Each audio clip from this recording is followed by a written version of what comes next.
Привет, дорогие друзья! Как и обещал, знаете, буду отсыпаться, как говорится, потом. Сейчас делаю для вас видео. Мне кажется, очень интересное видео, потому что в интернет-сегменте, в социальных сетях начали появляться очень странные ролики, призывающие идти в армию для того, чтобы поправить свое финансовое положение. Россиян, призывающие идти в армию. Ролики построены следующим образом. Показывается полностью беспросветное существование. Когда человек, к примеру, в одном ролике бедолага просит у своей дочери, которая при этом собирает на iPhone, а он просит: одолжи мне денег. И она объясняет своей подружке, что я эти ролики публиковал в телеграм-канале, в своем частном телеграм-канале, да.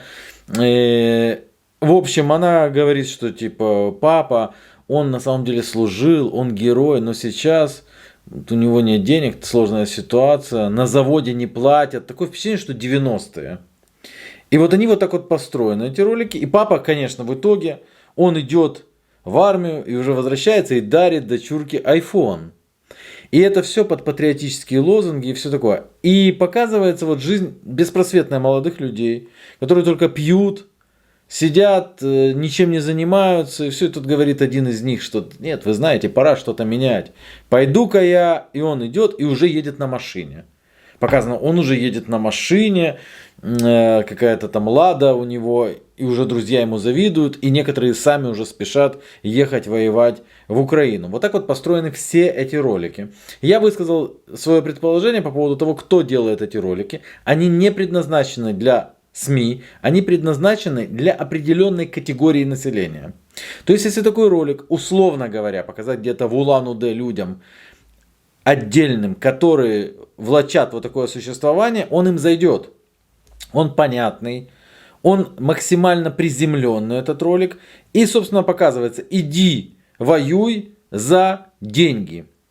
У тебя впереди тебе ничего не ждет. Тебе трындец. Там один есть ролик, где семья вынуждена жить с родителями. Для того, чтобы сменить квартиру, он говорит: ну что, я иду в армию, он счастливый, возвращается. Они все возвращаются с ногами, с руками и с деньгами. И когда я сказал по поводу того, кто, я думаю, делает эти ролики, я еще не говорил, сколько на них выделено. Но если моя информация верна, то вы все равно в эти цифры не поверите. Тут же вдруг разразилась бранью Кристина Потупчик, о которой я вам рассказывал, которая курирует, якобы, как она рассказывает, там, интернет-пространство, телеграм. И вот она вдруг пишет, посылает меня матом: от этого дерьмища я за 100 миллионов не стала бы делать. Да, в общем, такое. Эту же теорию, что это все на самом деле там ЦИПСО, подхватывают отдельные военкоры. Там Владлен Татарский рассказывает: я думаю, это делается для того, чтобы скомпрометировать наше добровольческое движение. И другие тоже там некоторые говорят: ЦИПСО, стопроцентное ЦИПСО. Почему они так говорят? Потому что, мол, цены не видны в магазинах, да и вообще магазины странные, и на машинах номера закрыты. Вы представляете? Это, скорее всего, снято врагами на территории, которая не является Российской Федерацией. Светятся телеграм-каналы, по всей видимости, вот на них Кремль и выделяет деньги, которые тоже принадлежат Потупчик, и они вот начинают: ой, больно и обидно, коверкая мою фамилию. Вот, ролики эти изготавливает украинская сторона.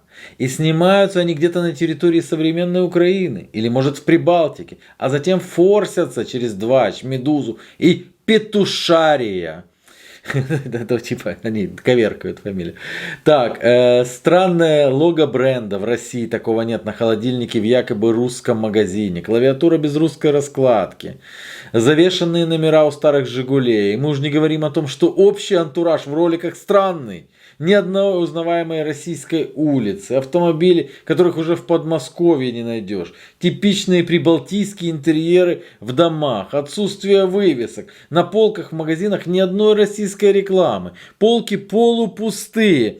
Фишка в том, что, судя по локациям, снимает, сразу было понятно, снимает какая-то серьезная контора.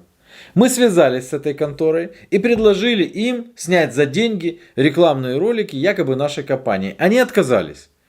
Это может говорить об одном, лично для меня, что контора имеет столько денег, и по всей видимости деньги государственные, что их не интересует никакая подработка.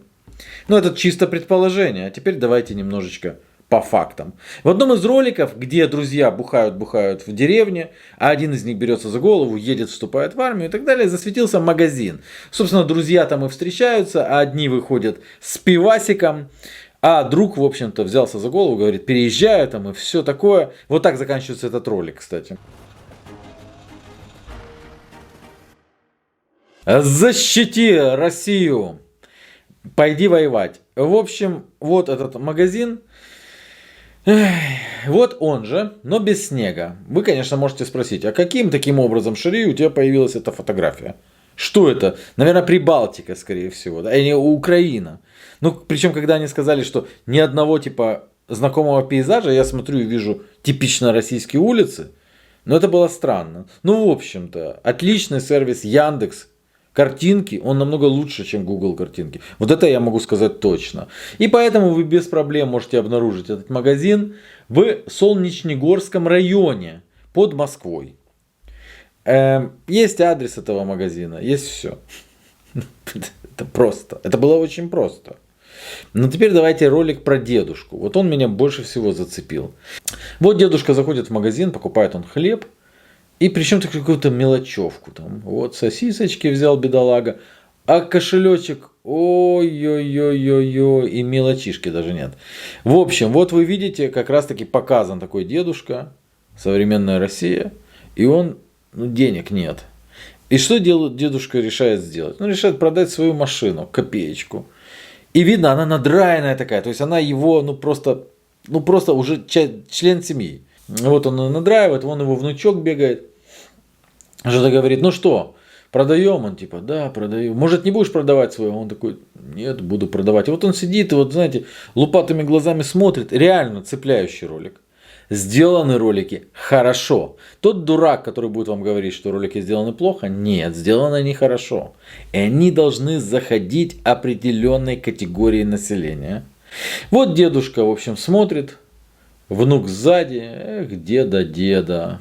И вот уже сидит дед, и приезжает, собственно, барыга. Причем такой барыга, как знаете, салаед такой прямо. Он приезжает и говорит, 30 тысяч рублей. Дедушка говорит, как же, 60. Он продает просто за 60 тысяч рублей. Просто чтобы покушать было. А этот салаед ему говорит, нет, 30 тысяч, дед, давай, короче, все. Вот я тебе даю и все. Дедушка, конечно, в шоке. Да что ж такое? А этот говорит, да иди ты со своей колымагой там, все. И вот дедушка уже почти согласен. Он уже подписывает практически. Появляется его внук и говорит, пошли вон, типа, вас более не задерживаю, он сказал. И, короче, все, я устроился в армию. Теперь у нас деньги будут, дед. Слава богу, не продавай машину. И выходит в позитив такой ролик, знаете. Вот появляется. Ну что?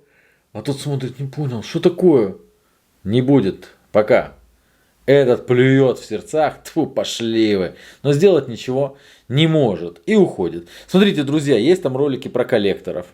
Когда коллекторы парня достают, а он идет в армию, и его перестают доставать. Да и все вот такое, безнадега, но шанс есть все-таки. Ну, как бы небольшой, но он есть. Ты можешь выплатить из этой безнадеги и заработать денег. Опять к фактажу переходим, друзья мои. Мы видим вот этого, вот, как я сказал, салаеда, да. Этот салаед является украинским актером из Челябинска. Ой, ну то есть российским актером из Челябинска. Этот актер без проблем можно заказать. Как раз таки он участвовал, вот видите, в типичных украинских нарядах. Вот так вот. И ведет иногда свадьбы. Почему эти люди вообще решили на меня прыгнуть, ну, имею в виду те, которые снимали ролики, актеров они собирали реально по всей России, Россия огромная, и локации абсолютно разные, я нашел локации в Подмосковье и в других регионах, которые очень далеко от Подмосковья, то есть сделалось это очень хорошо и централизованно. Почему решили прыгнуть? На меня, потому что лучше бы это пожаром, типа, ну, загасить сразу. Что произошло? Они, те деньги, которые на эти ролики выделены, это ненормальные деньги, абсолютно. И оно должно было вот там вот вариться в этой среде ребят, которые там реально там с безнадеги готовы пойти куда угодно. А оно вышло наружу. Это начали обсуждать в СМИ. И все поняли, что сделано очень плохо. Сделано с упором на то, что Россия типа настолько бедная, что вот люди так плохо живут и так далее. И поняли люди, что не хотят на себя брать такую ответственность. И начали как-то пытаться петлять, но Но они глупые просто, потому что я в любом случае нашел бы этих актеров. Ну, я их нашел, видите, быстро. Следующий, это внучок, собственно. Внучок, вот засветившийся в ролике, вот он внук. А вот он как раз в ГИТИС, это же украинское вроде учебное заведение, ГИТИС заканчивал. И он даже засветился в этой лоховской программе, которая называется, как там, судья, в общем, там, где сидит судья у них, ну, вот такая бодяга. И он якобы там судит, ну, да, все актеры, вот он там тоже подрабатывал. Еще не все, да? А дедушка, забыл дедушка. В общем, дедушка, грустный дедушка, это на самом деле веселый актер, который говорит, что в 60 жизнь только начинается. А вот он в шоу «Уральские пельмени». Дорогие друзья, как оно называется? Партия, господа. Партия, господа. Смотрите, конечно же, после этого ролика все начнут растаскивать эту данную информацию, рассказывать, что они там нашли и так далее. Мне все равно. Мне все равно, мне главное, что я оказался прав. И эти ролики российского производства. Конечно, это было понятно сразу, что они российского производства, просто на лоха начали забрасывать через Телеграм, что, мол, якобы это ЦИПСО, знаете, или ЦИПСа, как некоторые выражаются, лидеры общественного мнения в Российской Федерации. И что это сделано в Прибалтике, это сделано еще где-то в Швеции и так далее, это сделано в России. И что интересно, это сделано за российские деньги. За деньги российского бюджета. Но если я вам назову сумму, которая была выделена из российского бюджета на вот эту вот дичь, то вы все равно не поверите. Я пока подожду, понаблюдаю за реакцией производителей вот этого пропагандистского дерьма, которое, к слову, четко работает на свою аудиторию. У меня все, друзья. Пока.